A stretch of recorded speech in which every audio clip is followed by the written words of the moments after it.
Hello दोस्तों, स्वागत है आपका पीकेआर इलेक्ट्रिक चैनल में। आज हम लोग देखने वाले हैं Delhi metro rail corporation limited का पेपर दोस्तों, जो 20/2/2022 को हुआ, जूनियर इंजीनियर इलेक्ट्रिकल का। ठीक दोस्तों, तो जो भी हमारे चैनल पर नए हैं वो हमारे चैनल पीकेआर इलेक्ट्रिकल इंजीनियरिंग को सब्सक्राइब करें, दोस्तों के साथ शेयर करें एंड लाइक करें। ठीक दोस्तों, देखते हैं क्वेश्चन पेपर को। पहला क्वेश्चन क्या कह रहा है, विच of the following is incorrect in case of bundle conductor.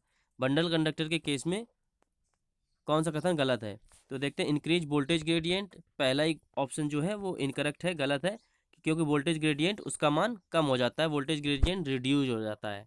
ठीक दोस्तों, तो option 1 is correct. Reduce surge impedance, ये सही है। रिड्यूस रिएक्टेंस, रिएक्टेंस भी कम हो जाता है। रिड्यूस कोरोना लॉस, ये भी कम हो जाता है। ठीक दोस्तों, अगला क्वेश्चन दोस्तों, in CRT secondary emission electrons are collected by. जो सेकेंडरी इमिशन इलेक्ट्रॉन होते हैं दोस्तों, ये एक्वाडेक के द्वारा कलेक्ट किए जाते हैं। अगला क्वेश्चन दोस्तों, in A 3 phase induction motor the slip speed is. तो वो स्लिप स्पीड पूछ रहा है दोस्तों। तो इंडक्शन मोटर में जो स्लिप स्पीड होती है, वो जो सिंक्रोनस स्पीड से घूम रही मैग्नेटिक फील्ड एंड रोटर की स्पीड का डिफरेंस। तो जो स्लिप स्पीड होती है वो होती है synchronous speed NS minus NR। ठीक है दोस्तों, synchronous speed NS minus NR, option 4 is correct.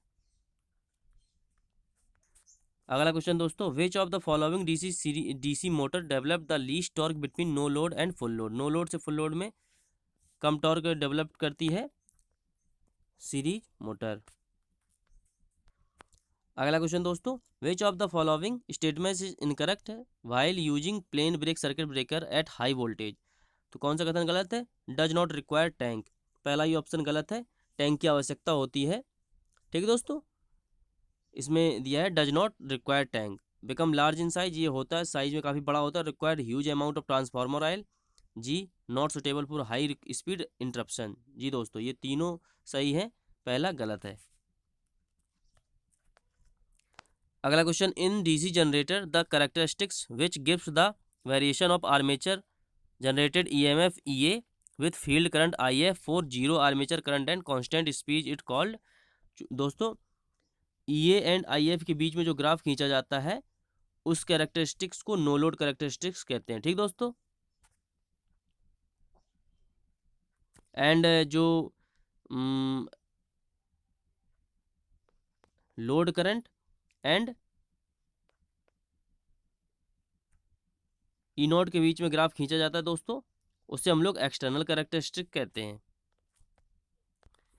अगला क्वेश्चन दोस्तों, एक ऊर्जा स्रोत का विद्युत बल्ब में 10 सेकंड तक 2 एम्पीयर की स्थिर धारा प्रवाहित करता है। यदि इससे प्रकाश और ऊष्मीय ऊर्जा के रूप में 2.3 किलो जूल ऊर्जा उत्सर्जित होती है, तो बल्ब में होने वाला वोल्टेज ड्रॉप ज्ञात कीजिए। तो यहाँ पे उत्सर्जित ऊर्जा दी गई है दोस्तों 2.3 किलो जूल, सॉरी। तो 2.3 इंटू 10⁻³ जो उत्सर्जित ऊर्जा होगी वो होगी I² RT के टर्म में। तो यहाँ से आई का मान दिया है 2 एम्पियर, तो I² 4 इंटू R का मान निकालेंगे हम लोग, T बराबर दिया है 10 सेकेंड। तो यहाँ से जब हम लोग R का मान निकालेंगे तो ये आ जाएगा हम लोगों का R बराबर, यहाँ आ जाएगा 2300 अपॉन में 4 इंटू 10, तो ये बचेगा 230/4 R का मान। ठीक दोस्तों, R का मान इतना आ गया, R बराबर 230/4। तो यहाँ से V बराबर निकालेंगे हम लोग, वोल्टेज ड्रॉप क्या हो जाएगा IR। ठीक दोस्तों, तो 230/4 इंटू I का मान कितना है 2, इसको हम लोग सॉल्व करेंगे तो V बराबर आ जाएगा 115 वोल्ट, ऑप्शन 3 इज करेक्ट। अगला क्वेश्चन दोस्तों, in a symmetrical rotating machine the impedance met by armature current of a given sequence are. ये होता है दोस्तों इक्वल इन द 3 फेजेस। अगला क्वेश्चन दोस्तों, निम्नलिखित में से कौन सा संलयन वेल्डिंग फ्यूजिंग वेल्डिंग का एक प्रकार है? तो फ्यूजिंग वेल्डिंग दोस्तों कार्बन आर्क वेल्डिंग होती है, कार्बन आर्क वेल्डिंग। ठीक है दोस्तों, friction welding, ultrasonic welding and forge welding ये फ्यूजिंग वेल्डिंग के प्रकार नहीं है। अगला क्वेश्चन दोस्तों, NRLC series resonance circuit has resonance frequency of 5000 upon 2 pi hertz and impedance at resonance is 56 ohm. Find the value of the inductance if the quality factor is 25। तो इसमें inductance की value पूछ रहा है दोस्तों। तो चूंकि रेजोनेंस फ्रिक्वेंसी हम लोग जानते हैं दोस्तों, एफ नॉट बराबर होता है 1/2 पाई अंडर रूल 1/LC। तो इसका मान दिया है दोस्तों 5000 अपॉन 2 पाई। तो यहाँ से 2 पाई से 2 पाई जब कैंसिल हो जाएगा तो 1/√LC का मान आ जाएगा दोस्तों 5000। तो यहाँ से दोस्तों 1/√C का मान अगर हम लोग निकाल लेंगे तो क्या हो जाएगा 5000 अंडर रूल L। ठीक दोस्तों, 1/√C का बराबर हो जाएगा 5000 अंडर रूल L। अब क्वालिटी फैक्टर, चूंकि दोस्तों हम लोग Q बराबर जानते हैं, क्वालिटी फैक्टर होता है 1/R अंडर रूल L/C। और सीरीज रेजोनेंस सर्किट है तो दोस्तों Z बराबर हो जाता है हम लोगों का R। तो Z बराबर R बराबर वैल्यू दी है 56 ओम। ठीक दोस्तों, तो यहाँ से R का मान हम लोग क्वालिटी फैक्टर का मान दिया है 25, 1/R, R का मान दिया 56, तो यहाँ पे इंटू कर देंगे 56 और अंडर रूल L/C। तो ये हम लोगों का क्या आ गया दोस्तों 25 इंटू के 56 बराबर अंडर रूल L/C। और यहाँ पे दोस्तों हम लोगों ने निकाल लिया है 1 के अंडर रूल C बराबर निकाल लिया हम लोगों ने 5000 अंडर रूल L। तो 1/√C का मान हम लोग इसमें रख देंगे जब, तो क्या हो जाएगा 25 इंटू के 56 बराबर अंडर रूल L, 1/√C का मान रखेंगे हम लोग इंटू 5000 अंडर रूल L। तो under rule L into under rule L L हो जाएगा, एंड ये हो जाएगा 25 इंटू के 56 बराबर 5000 इंटू L। तो L का मान जब हम लोग यहाँ से निकालेंगे दोस्तों, इसको सॉल्व करेंगे तो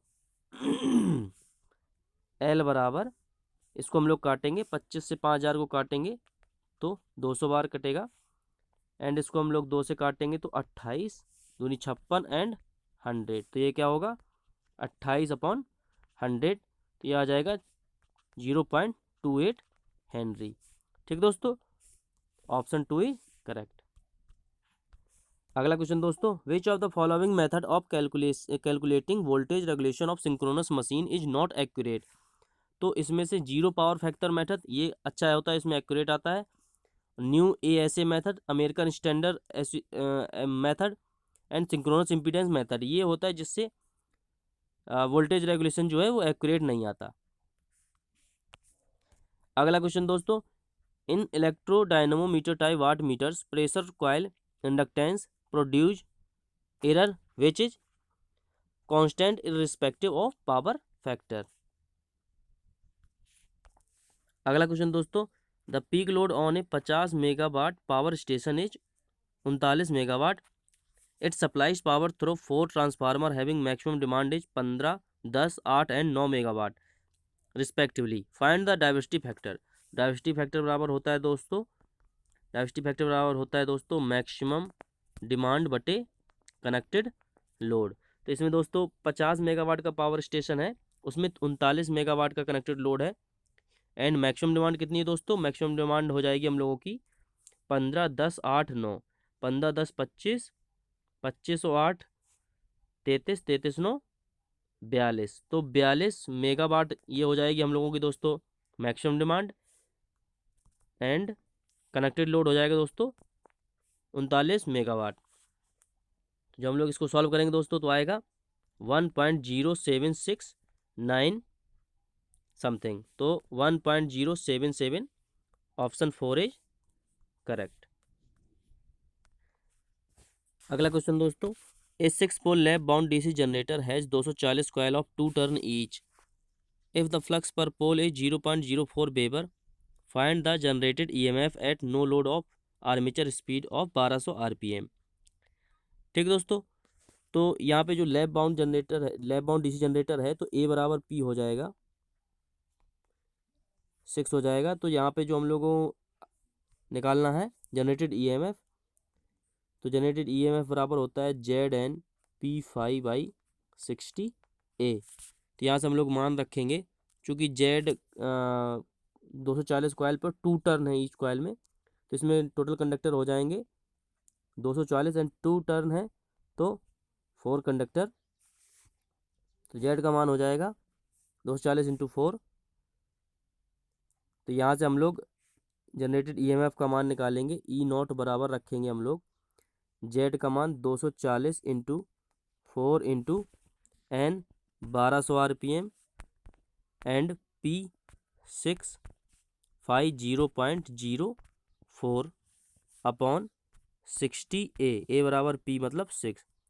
तो यहाँ पे हम लोग जब इसको सॉल्व करेंगे तो 6 से 6 कट जाएगा, एंड जब हम लोग इसको सॉल्व करेंगे तो हम लोगों का आएगा 768 वोल्ट। ठीक दोस्तों। अगला क्वेश्चन दोस्तों, narrow beam projectors in flood lighting are use for distance. तो कितनी डिस्टेंस तक के लिए यूज करते हैं, ये होता है दोस्तों एबव 70 मीटर्स। अगला क्वेश्चन दोस्तों, for a load supplied through an AC voltage the apparent power is 250 volt ampere and the reactive power is 125 volt ampere reactive, calculate the active power. तो एक्टिव पावर बराबर दोस्तों हम लोग यहाँ से, चूँकि वोल्ट एम्पियर बराबर होता है दोस्तों, वोल्ट एम्पियर बराबर होता है अंडर रूल किलोवाट का स्क्वायर प्लस VAR का स्क्वायर। ठीक है दोस्तों। KVA बराबर होता है किलोवाट का स्क्वायर प्लस KVAR का स्क्वायर। तो यहाँ से हम लोग एक्टिव पावर निकालनी है, तो एक्टिव पावर किलोवाट होती है, तो यहाँ से हम लोग किलोवाट बराबर निकाल लेंगे, हो जाएगा KVA का स्क्वायर माइनस KVAR का स्क्वायर। जब हम लोग इसको सॉल्व करेंगे दोस्तों, मान रख के KVA का मान मतलब वोल्ट एम्पियर का मान हो जाएगा 250 वोल्ट एम्पियर एंड KVAR का मान हो जाएगा 125 VAR। तो आ जाएगा हम लोगों का, इसको जब सॉल्व करेंगे तो 216.5 वाट के समथिंग। ठीक है दोस्तों। अगला क्वेश्चन दोस्तों, the phase angle of surge impedance of long transmission line is usually between. जो सर्ज इम्पीडेंस एंगल होता है दोस्तों वो होता है 0 एंड -15 डिग्री, इसके बीच में होता है। अगला question, current efficiency in chromium plating is 12% to 15%।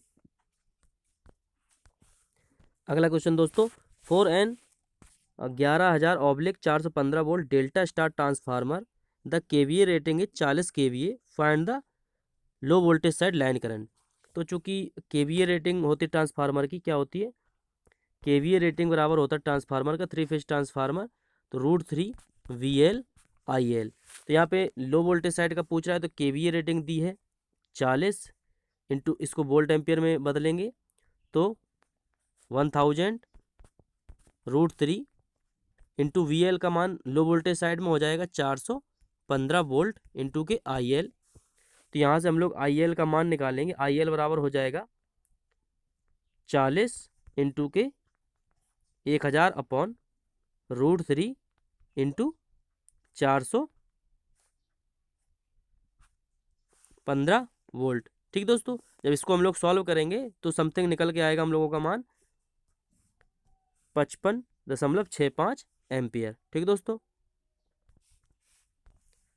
अगला क्वेश्चन दोस्तों, यदि किसी प्रतिरोध पर निम्न रंग कोड हो तो प्रतिरोध का मान ज्ञात कीजिए। पहला क्या है, ग्रे, लाल, हरा, सिल्वर।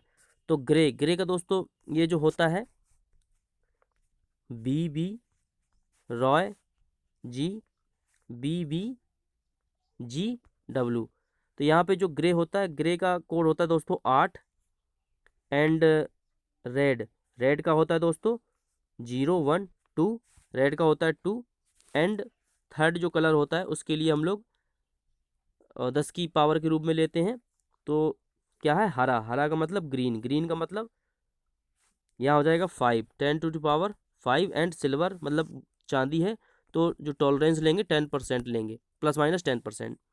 तो ये हम लोग लिख सकते हैं 8.2 मेगा ओम ±10% टॉलरेंस। तो option 4 is correct. 8.2 mega ohm plus minus 10%। ठीक दोस्तों। अगला क्वेश्चन दोस्तों कि इन 3 phase induction motor the difference between stator output and rotor gross output is. तो ये दोस्तों होता है rotor copper loss. And rotor copper loss बराबर और भी होता है दोस्तों कि रोटर कॉपर लॉस बराबर होता है एस इंटू रोटर इनपुट। एक ये होता है दोस्तों, एंड एक ये होता है कि रोटर कॉपर लॉस बराबर stator output minus gross rotor output. ठीक दोस्तों। अगला क्वेश्चन दोस्तों which of the following type of register has highest value of temperature coefficient. तो ये होता है कार्बन कंपोजिशन। ठीक दोस्तों। अगला क्वेश्चन दोस्तों for the circuit shown here find the current I using Thevenin's theorem. तो यहाँ थेवेनिन्स थ्योरम को यूज करके करंट आई का मान निकालना है दोस्तों यहाँ पे। ठीक है दोस्तों। तो हम लोग देखते हैं, तो ये जब थेवेनिन सर्किट सॉल्व करते हैं तो जिस पे करंट निकालनी है उसको अलग कर देंगे। जब हम लोग इसको सॉल्व करेंगे दोस्तों पहले हम आरटीएच का मान निकाल लेते हैं। तो आरटीएच का मान हम लोग जब निकालेंगे दोस्तों तो इसको शॉर्ट सर्किट कर देंगे, इसको ओपन कर देंगे, तो ये सीरीज में हो जाएंगे 6 और 6, तो 12 एंड 4 पैरेलल में हो जाएगा। तो 12 इंटू के 4 अपॉन हो जाएगा 16। तो ये आ जाएगा आरटीएच का मान हम लोगों का दोस्तों आ जाएगा 3 ओम। ठीक है दोस्तों, आरटीएच आ गया 3 ओम। अब हम लोग इसके अक्रॉस वीटीएच निकालेंगे। तो यहाँ से हम लोग दोस्तों निकालते हैं, पहले 18 वोल्ट से कितनी करंट जाएगी, तो ये हम लोग ओपन कर देंगे, ये अलग करके इतने सर्किट में निकालेंगे दोस्तों हम लोग। तो 6 6 12 4 16, तो 18/16, तो दुर्वट 16 एंड दोनम 18, तो 18 वोल्ट से आएगी 9/8 एम्पियर करंट। ठीक है दोस्तों, 4 एम्पियर में। अब 3 एम्पियर से देखेंगे कि 3 एम्पियर सोर्स से कितनी करंट जाएगी 4 एम्पियर में, 4 ओम रेजिस्टेंस में। तो ये शॉर्ट हो जाएगा, इसको लेंगे तो ये सीरीज में हो जाएगा 6 और 4, तो 10, तो टोटल 10 एम्पियर में 10 ओम में जाने वाली करंट निकालेंगे हम लोग कैसे, 6 इंटू के टोटल करंट अपॉन 6 4 10 6 16। तो ये कितना हो जाएगा, 2 तिहाई 6 दुर्वट 16, 9/8 एम्पियर। ठीक दोस्तों, तो 4 ओम में 9/8 एम्पियर यहाँ से भी जा रही है एंड 9/8 एम्पियर इससे भी जा रही है। तो टोटल करंट कितनी हो जाएगी, दोगुनी, तो 9/4 एम्पियर। 4 ओम में जाने वाली करंट 9/4 एम्पियर। तो यहाँ से हम लोग वीटीएच निकाल लेंगे 9/4 एम्पियर इंटू के आई इंटू आर से निकालेंगे 4, तो वीटीएच आ जाएगा हम लोगों का 9 वोल्ट दोस्तों। तो वीटीएच हम लोगों का आ गया 9 वोल्ट एंड आरटीएच आ गया हम लोगों का 3 ओम। तो हम सर्किट बनाएंगे, VTH 3 ohm, RTH 3 ohm and VTH 9 volt. अब 1 ओम में बहने वाली करंट का मान निकालना है, तो यहाँ पे हम लोग 1 ओम जोड़ देंगे। तो टोटल करंट अब हम यहाँ से जो करंट यहाँ से निकलेगी वो करंट इसी में जाएगी। तो यहाँ से हम लोग आई निकाल लेंगे, कितना हो जाएगा 9 वोल्ट बटे सीरीज में रेजिस्टेंस हो जाएगा 4 ओम। तो इसको हम लोग जब सॉल्व करेंगे तो आएगा 4 दूना 8, 1 बचा, दशमलव लगाएंगे 0, तो 4 दूनी 8, 4 पंचे 20, तो 2.25 एम्पियर। तो ऑप्शन 3 इज करेक्ट, 2.25 एम्पियर। अगला क्वेश्चन दोस्तों, यदि चालक से प्रवाहित धारा 5 एम्पियर है तो किसी भी परिच्छेद पर चालक में प्रति सेकंड कितने इलेक्ट्रॉन प्रवाहित होंगे। तो हम लोग जो जानते हैं दोस्तों Q बराबर होता है IT एंड Q बराबर होता है NE। तो Q बराबर NE रख देंगे हम लोग एंड IT। तो यहाँ से N बराबर दोस्तों हम लोगों को निकालना है कि कितने इलेक्ट्रॉन प्रवाहित होंगे। तो N बराबर हो जाएगा I इंटू टी का मान है 1 सेकेंड प्रति सेकेंड एंड E। तो I का मान है 5 इंटू के 1 अपॉन E का मान होता है 1.6 इंटू 10⁻⁻19। तो यहाँ से जब हम लोग इसको सॉल्व करेंगे दोस्तों तो ये हो जाएगा 0 ऊपर जाएगा, इसको जब हम लोग काटेंगे तो 3.135 इंटू 10⁻19 ऊपर चला जाएगा तो पॉजिटिव हो जाएगा। तो इसको जब हम लोग और सॉल्व करेंगे तो ये आ जाएगा 31.35 इंटू 10⁻18, 3.135 इंटू 10⁻19। तो इसको हम लोग लिख सकते हैं 31.35 इंटू 10⁻18। ठीक दोस्तों, ऑप्शन 4 इज करेक्ट। अगला क्वेश्चन दोस्तों, as compared to an ordinary 2 winding transformer of same output and auto transformer has, तो जो ऑटो ट्रांसफार्मर है उसका साइज स्मॉलर होगा। अगला क्वेश्चन दोस्तों, self inductance is analogy called, तो जो मतलब जो सेल्फ इंडक्टेंस होता है वो किसके समानार्थी होता है, वो होता है इलेक्ट्रोमैग्नेटिक इनर्शिया। अगला question, which of the following is the cases of passive load fraction. अगला क्वेश्चन दोस्तों, कि धारता कैपेसिटेंस के मापन के लिए निम्न में से किस ब्रिज का प्रयोग किया जाता है, तो Anderson bridge, no, Schering bridge, yes. अगला question, in series RLC circuit at resonance, series RLC circuit की बात कर रहा है, रेजोनेंस कंडीशन में करंट का मान होता है वो मैक्सिमम होता है एंड जेड बराबर आर मिनिमम होता है। ठीक है दोस्तों, इम्पीडेंस का मान मिनिमम एंड करंट का मान मैक्सिमम होता है। एंड पैरेलल सर्किट में उसमें करंट का मान मिनिमम होता है एंड इम्पीडेंस का मान मैक्सिमम होता है। ठीक है दोस्तों। अगला question, which of the following is a conventional way of generating electrical energy, मतलब पारंपरिक सोर्स क्या है, वो है thermal power, टिंडल, wind and solar, ये नॉन कन्वेंशनल वे हैं पावर जनरेटिंग के। ठीक है दोस्तों। अगला क्वेश्चन दोस्तों, in a transistor circuit collector load is 4 kilo ohm whereas quiescent current is 1 milli ampere, what is the operating point if VCC बराबर 10 volt. जब हम दोस्तों इसको सॉल्व करेंगे, प्रोसेस लंबा होगा, तो ये हो जाएगा 6 वोल्ट एंड 1 मिली एम्पियर।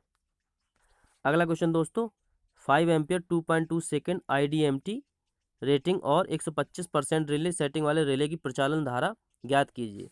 तो दोस्तों ये यहाँ पर प्लग सेटिंग का मान पूछ रहा है रिले की, PSM का प्लस सेटिंग मल्टीप्लायर का। तो ये होता है दोस्तों कि CTR current rating of CT, relay की करंट रेटिंग इनटू कितने परसेंट लेनी है हमें, 125%। तो 5 का 125% निकालेंगे हम लोग, तो ये आ जाएगा दोस्तों हम लोगों का समथिंग 6.25 एम्पियर जब इसको सॉल्व करेंगे। ठीक दोस्तों, 6.25 एम्पियर। अगला क्वेश्चन दोस्तों, एक 250 वोल्ट लैम्प का कुल फ्लक्स 1500 ल्यूमेन है और ये 0.4 एम्पियर की धारा लेता है, ल्यूमेन प्रति वाट ज्ञात कीजिए। तो ल्यूमेन प्रति वाट ज्ञात करना है, तो ल्यूमेन है दोस्तों 1500 वाट, 1500 ल्यूमेन एंड वाट हो जाएगा, V दिया है एंड I दिया है, तो P बराबर VI होता है 250 इंटू 0.4।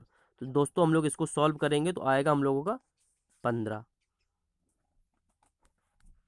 अगला क्वेश्चन दोस्तों, which of the following statements is incorrect with reference to the parallel operation of alternators as compared to single large unit. तो इसमें से पुअर इफिशियंसी, ये गलत है दोस्तों, इफिशियंसी अच्छी मिलती है। इजी मेंटेनेंस, ये सही है। रिड्यूज ऑपरेटिंग कॉस्ट, कॉस्ट भी कम हो जाती है। बेटर रिलायबिलिटी, विश्वसनीयता भी अच्छी मिलती है। ठीक है दोस्तों, तो ऑप्शन 1 इज करेक्ट। अगला क्वेश्चन दोस्तों, which of the following is not a characteristics of a salient pole synchronous generator. तो सेलियंट पोल दोस्तों मतलब पोल टाइप जो जिसका रोटर उभरे हुए पोल होते हैं जिसमें। ठीक है दोस्तों, तो इसका जो डायामीटर होता है वो बड़ा होता है दोस्तों, स्मॉल डायामीटर नहीं। तो option 1 is correct. Large diameter low speed के लिए यूज होता है, स्मॉल कोर लेंथ। ठीक दोस्तों। अगला क्वेश्चन, एक श्रेणी RLC परिपथ में R बराबर 50 ओम, L बराबर 50 माइक्रो हेनरी एंड C बराबर 2 नैनोफैरड है, तो अनुनादी आवृत्ति ज्ञात कीजिए। रेजोनेंस फ्रिक्वेंसी पूछ रहा है, तो F0 बराबर होता है दोस्तों 1/2 पाई अंडर रूल 1/LC। तो यहाँ से 1/2 एंड अंडर रूल 1/L का मान हो जाएगा 50 इंटू 10⁻⁻6 एंड इंटू में C नैनोफैरड है, तो 2 इंटू 10⁻⁹। जब हम लोग दोस्तों इसको सॉल्व करेंगे, 1/2 पाई अंडर रूल के अंदर हो जाएगा 100 इंटू 10⁻⁻15। जब इसको हम लोग सॉल्व करेंगे दोस्तों तो आएगा 0.5 मेगा हर्ट्ज। अगला क्वेश्चन दोस्तों, कि which parameters of electric circuit is equivalent to permeance in magnetic circuit. तो जो मैग्नेटिक सर्किट में परमेंस होता है वो इलेक्ट्रिक सर्किट में सेम होता है कंडक्टेंस के समान।